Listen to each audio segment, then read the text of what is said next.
be in a nursing home doing community service. Go to old fart number 7302.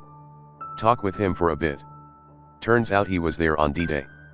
He said walking out of his craft his officer's helmet got taken off by machine gun fire. He tells me more stories. One such story being where a bomb hit a Tiger tank and the officer's lugger landed in his hole. He said his granddaughter sold it. Urge to murder rising. His last story ended with, "I loved my rifle. I would give anything just to fire that rifle one more time. Go home. I'm going to make this fucker's dream come true. Go there again the next day. Bring my dad's M1 and about 180 rounds worth of clips. Find old fart sitting in his room looking out the window. I asked him if he would like to go to the range. What for? I have your rifle." His eyes lit up like a goddamn Christmas tree. He asked if he could go get his friends. Sure. He come back with 5 other old farts, one missing a leg and an eye. Go to the range. Give him the rifle and he loads and fires it like he had been doing it his whole life. All of them got better groups than I did. Went back next week to go again. Go to his room. Not there. I asked the nurse where he was. "I'm sorry, old fart passed on the night after you took him out." I cried like a little bitch that night. It's 1:18 a.m. It's cold outside. You zip up your jacket just a little bit more and put your hands in your pockets. It's quiet outside this late at night, and the gentle snowfall reflects off the street lamps. Nobody else is out, they're either asleep or not going anywhere. But you are. You're going for a walk, not because you feel like it, but because you need it. You just can't stand spending another miserable minute in your room, behind your computer screen. Even though you know that, that's exactly where you're going when you get back. You can't sleep, because that's even worse, nothing to distract you from your thoughts. So you go for a walk. As you walk, you make no sound. The snow plows have not been out yet and it muffles your feet, and all other sound. It is quiet, almost too quiet. Too quiet to drown out the thoughts, and see. Here they come now. Stabbing into you like daggers, dragging you down inside, while outside, you keep walking. You pray that you won't break now, not here, but you can't stand to think about it, it's just too much. And just as the tears begin to come, you round the corner and see someone coming. So you wipe your eyes and keep walking, looking down and straight ahead. And as you pass them, you glance up and notice that they are doing the same, and your eyes meet for a split second. They could be feeling exactly the same way as you, both of you could just need someone to talk to, someone to care, but you both just walk on by. And once you get home, you realize that you have been doing that your entire life. Wanting just to reach out, but never doing it. So you sigh and close all of your tabs, you'll be going to bed soon. And when you wake up, you know that you'll have to put on your fake smile and get through another day. But now, late at night, none of that matters. It's 1:18. Good night/B. Do you want happiness/B? Do you want the secret I have used for years just to cope? It is very simple. Be happy. Cute girl isn't interested. Be happy. Cat dies. Be happy. Fail exam. Be happy. Just be happy. No matter what happens, tell yourself that. Be happy, be happy, be happy. Smile as you spend another night alone, when you see the one girl who might have made you happy in someone else's arms. Against their lips. Smile. Because the mind is quite a powerful thing. If you keep this up long enough, soon you will truly convince yourself you're happy. You can go to and from school or work or college and no matter what happened that day, you'll still be happy. Only in the early hours of morning will the reality of it start to sink in, but you can just ignore this. And who's around to see your facade fall at 2 in the morning? No one, because God forbid they see the sad, self-loathing person you are behind the mask. No, mask is not the right word. Because it is not just a mask of a smile that you keep up, anyone could do that.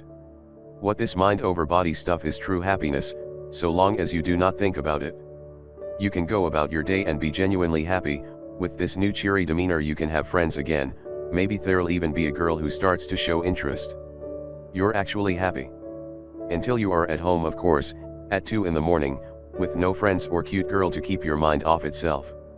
That is when you start to remember how sad you are. You have time to think about everything in your life, and you remember why you shouldn't be happy. But of course the next morning comes with a whole new set of distractions and you can feel happy again. It's 2 in the morning / B. I feel like dying. / B, I have a story to share with you. Back when I was younger, I was absolutely obsessed with Pokemon. I remember when it first came out in the US, and buying all the cards and merchandise I could with my small allowance as a 3rd grader. My favorite Pokemon was always Starmie. I loved that fictional creature like you wouldn't believe and bought every card or action figure that somehow was related to it. My cousin was also a big fan of Pokemon. He was older than I was, about 14 or 15, and he was like an honorary older brother for me when mine was never around. His name was Nick. Nick had a pretty tragic past. His parents, my late aunt and uncle, died in a car crash when he was very little. He and his sister survived, but Nick had an injury to the head and needed surgery. The procedure kept him alive and functioning, but he was left with mental issues that manifested in explosive anger. I remember there would be times when he would become irritated with me and punched me or gave me snake bites to shut me up.